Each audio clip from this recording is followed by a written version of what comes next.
What's up, guys? Welcome back to Sailing GBU. We have been working on our boat. I have been stuffed in my V-berth, editing away, and I need to get some vitamin D. I need to get off this boat.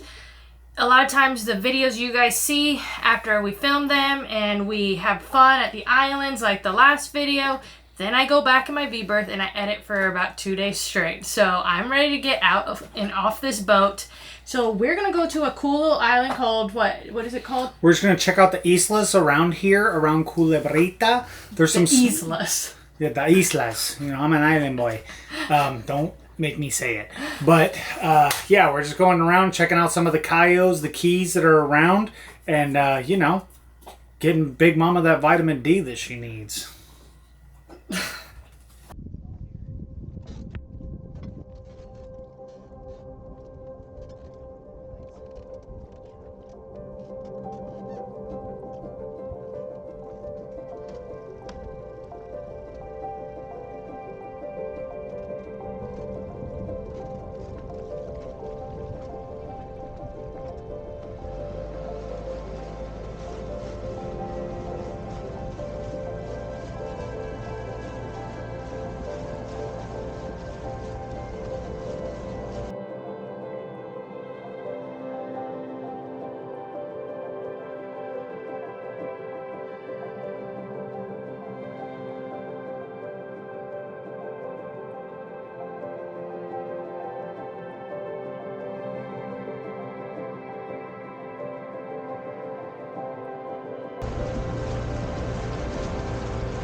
We made it to the island Cayo Norte, as Matt calls it. I think that's the name of it.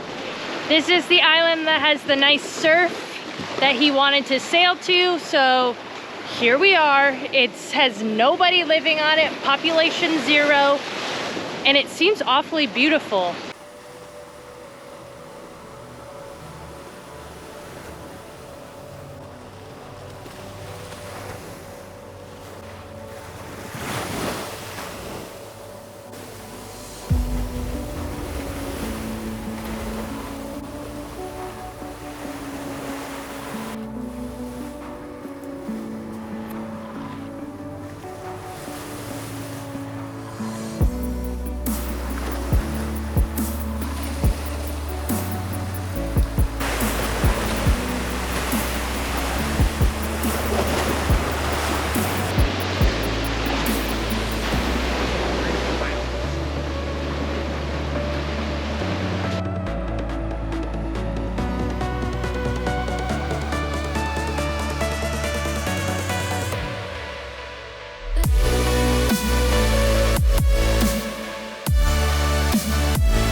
So yesterday, guys, I almost lost my drone and it was pretty traumatizing for me. I didn't look at my battery before I put it up, and then it started beeping saying the battery's low, and it was a new island. I couldn't find where I was at. I looked at the map and I was panicking, and bugs were biting me, the no-see-ums were biting me at the same time. So long story short, we came home, and now today we are going to the Giant Waves. It's a really good surf spot, and Matt's taking his board out. I am not surfing. As anyone's seen in a previous short, I am not a good surfer. So I will be watching, and I'm gonna try to get some good shots. So let's head on over there. So yeah, Kristen flew the drone up, and then I guess our drone's getting kind of old, so we should get a new one for Christmas. But the battery was dying, and then it like was shutting the screen off, so we had to fly it, and I was basically running down the beach with thousands of dollars of camera equipment in my backpack, and I was just like, I might have to dive in the water to save this. But it turns out she just flew it home because she's an ace pilot. Luckily. Luckily.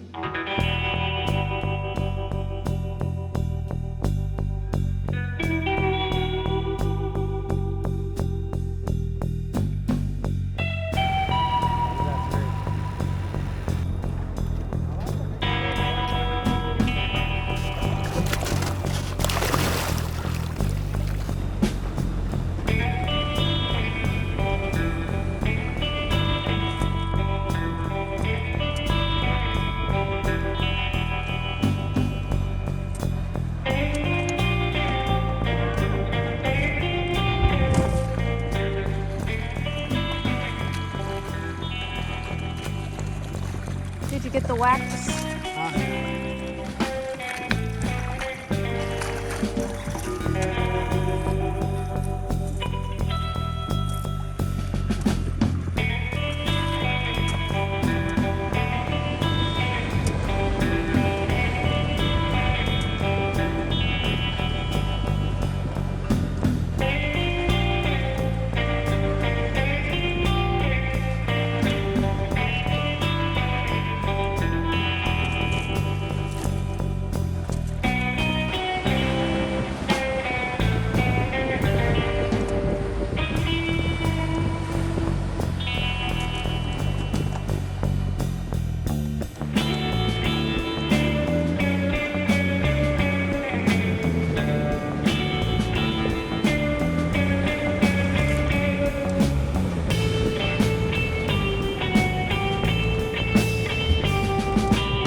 Ladies and gentlemen, but he makes it look easy. It makes me want to try it, and then when I do, it is not easy.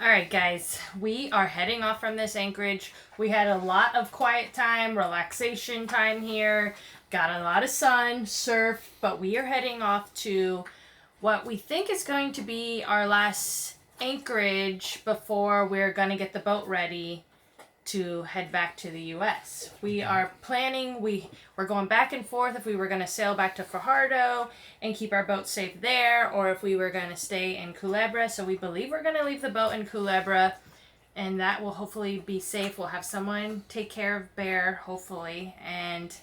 I know, hopefully. They're going to take care of Bear. Well, they're going to get it.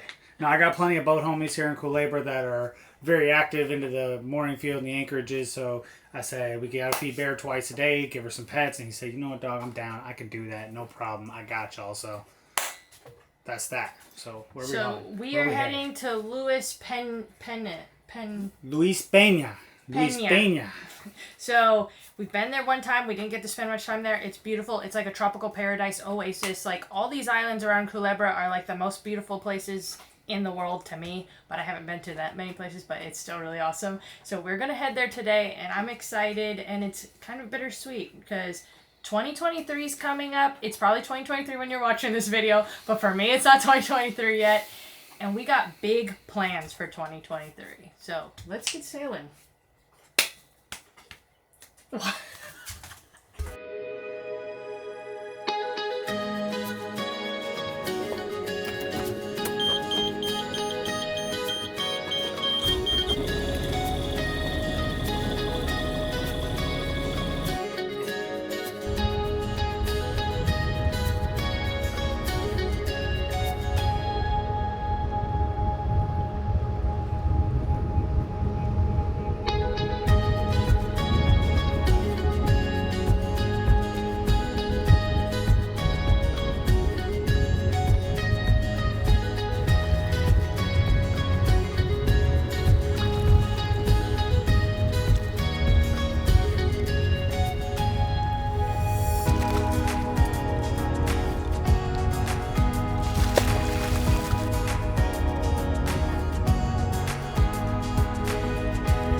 Okay, so today we have like an 8-mile, 9-mile maybe, kind of a downwind sail, and I'm just using my head sail all the way out because that's kind of a workhorse. That's your workhorse when you're going downwind, and I wanted to, while there wasn't much swell in these kind of somewhat protected bays we should be in for most of the trip, see how the autopilot interacts with it, and see how it keeps up and see how many amps and things that it's using to operate. Right now we're going between, we have a reef on that side, I don't know, 1/10 of a mile away, and then obviously we have the reef and the anchorage here on this side. So far it's doing pretty good, staying pretty busy, and we'll see how the sail plan works.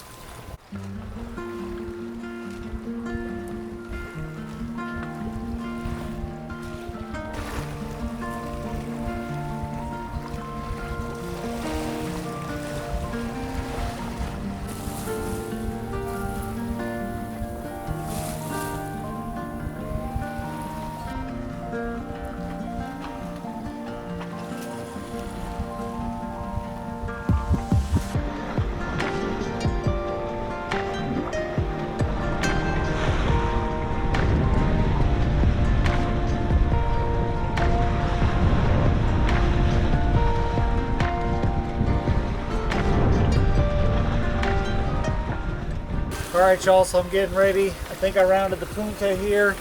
I'm getting ready to put in my starboard. You rounded the what? The punta, which is Spanish for point. I don't know if it's Spanish, it's Puerto Rican for point though. I feel like Puerto Rican is its own language sometimes. But yeah, I'm going to put in my jibe here, and I'm going to be heading up to the anchorage.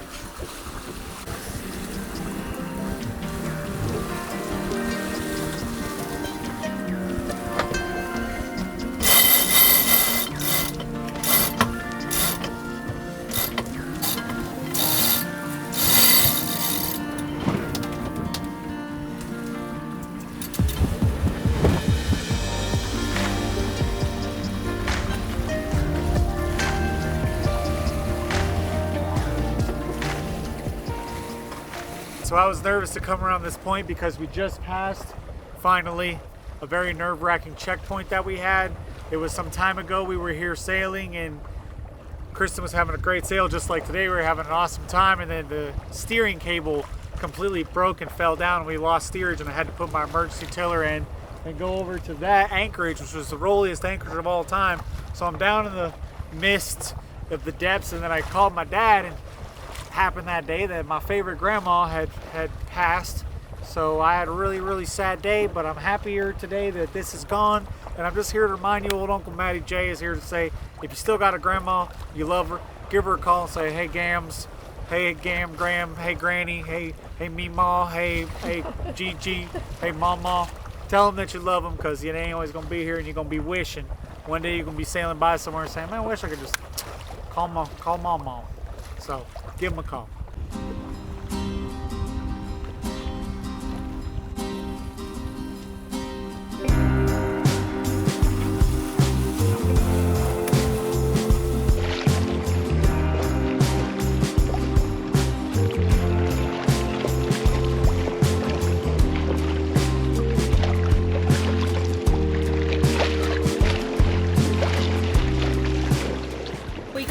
There's a few different anchorages around this area that we can go to, but it looks like the swell is wrapping around a lot more than we anticipated. So we're gonna have to turn our motor on and start peeking into these different anchorages and mooring balls to see. Whoa, that is a whole wave over there. That's what I'm saying. So we gotta see if it's gonna be too rolly. We might have to go somewhere else. We did not plan on this. Pretty exposed out here. You gotta just roll with the punches, I guess. All right, so we're gonna try to sail back. If we need to put our motor, we will.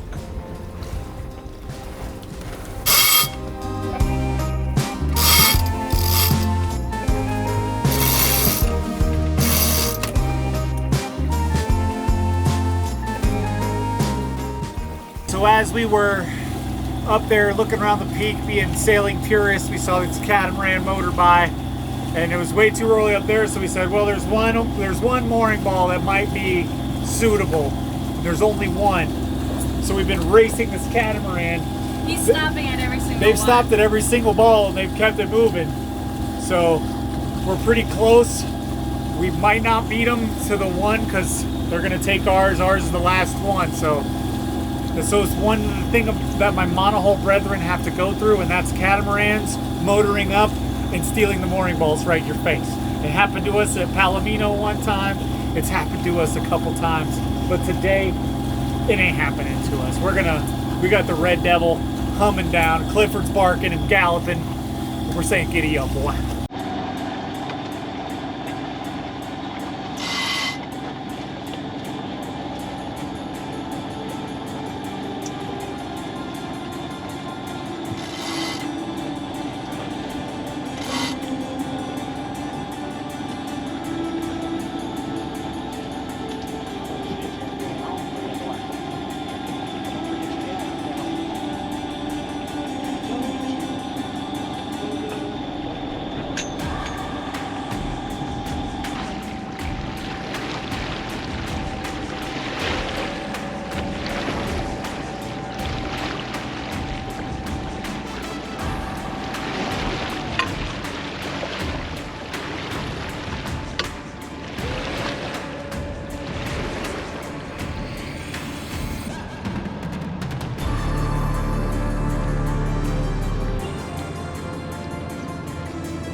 I swooped in and I got it. I hooked it with the gaff and then I clipped it on and it went really well. What do you think? Whoa. Yeah, I mean, she did a professional job, and like back in the day she couldn't really get mooring balls because she would get nervous and she would be like feeling like she's too innocent. But when she has plus this, we had no engine. yeah, but now that she got this headset on, she goes, I'm not that innocent. Bum bum bum bum bum. This is her Britney Spears. So when she puts this on, she invokes the spirit. We beat the guy. He's back there still looking. Bro, they're so mad. They're looking at us right now with this mooring. They're saying, oh, yeah, there's only one here. Again. The monoholes. Score one for the monoholes.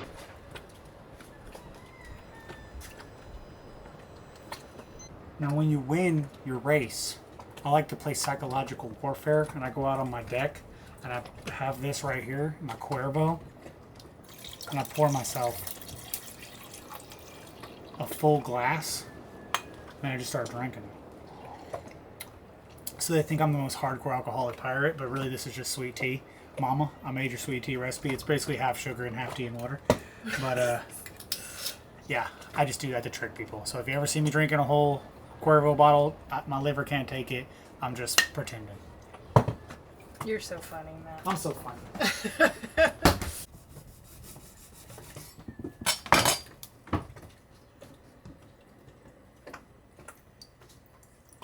Alright guys, so we are going to settle into this anchorage and we just want to say thanks for watching this episode. We are taking it slow. Matt got to live one of his dreams. He wanted to surf. A lot of reasons for him sailing around was wanting to go to other spots in other countries and surfing, right? Yeah, always when I was younger, I loved to shred and rip waves, but everyone would always go to Costa Rica and like these far off lands on surf trips. And I was like, I'll never be able to afford that, as I was in the ditch with my shovels, working hard for my dreams. But yeah, I was like, I'll never be able to afford it. But I saw this movie, and this is actually an inspiration for why I started wanting to sail. A lot of people are like, oh, did you get started with YouTube, blah, blah. I was sailing before YouTube came out because I thought that I could sail to surf destinations and it would be cheaper. Wrong. Lies. But there was a documentary called 180 Degrees South, where these people sailed, I think from like California to Patagonia, and you know, they were surfing along the way. They had some trials and tribulations along the way. And I was about 23 when I saw that documentary, and that's when I was like, huh, maybe the sailing life and the life at sea could be for me. So I did get to shred, but I'll tell you, if you're thinking about sailing, you should probably take up surfing because it will make you much more comfortable in the water. It's great for reading currents. It's great for just kind of understanding how water works a little bit more. And I think my surfing background did give me much better sailing pedigree as things progressed. But yeah, I know people hate watching surfing. It's pretty boring to watch. I don't even watch it, but it's so fun to do, and we just had to share it with you today. So thanks for watching, guys. If you haven't, check out our Teespring. We do have a new t-shirt design brewing up for the svdeaddolphin. Matt is what is it called? Co-creator? Co-creator of it. I think that's a pretty much given. If we're on the screen, there's only two of us. Well, you never co-create the designs for the t-shirts. But this time he is, so this is more of his design, so we can't wait for you guys to see it, but check out our other designs. We still have our cool Boatyard Pirates design on there. And this is it for us after this anchorage. Their next video you should be seeing... Wait, no. We're going to be in Culebra for a little bit. We're going to be doing... we're doing a spicy Q&A next week, guys. So make sure you hit subscribe. You don't want to miss that one. And then after that, we're heading back to America to see our families. And then it's showtime, baby. Showtime, baby. 2023. Onward. Yep, southeast. We're going eastbound, and then we're going south. So hopefully I can find some more waves to shred, and then maybe we can be in Barbados by next hurricane season, and I can be shredding like 20-foot waves with Kelly Slater. I don't think you're ready for that. I gotta start working out. Gotta get like an elliptical on this bad boy. Alright, see you guys later. Bye.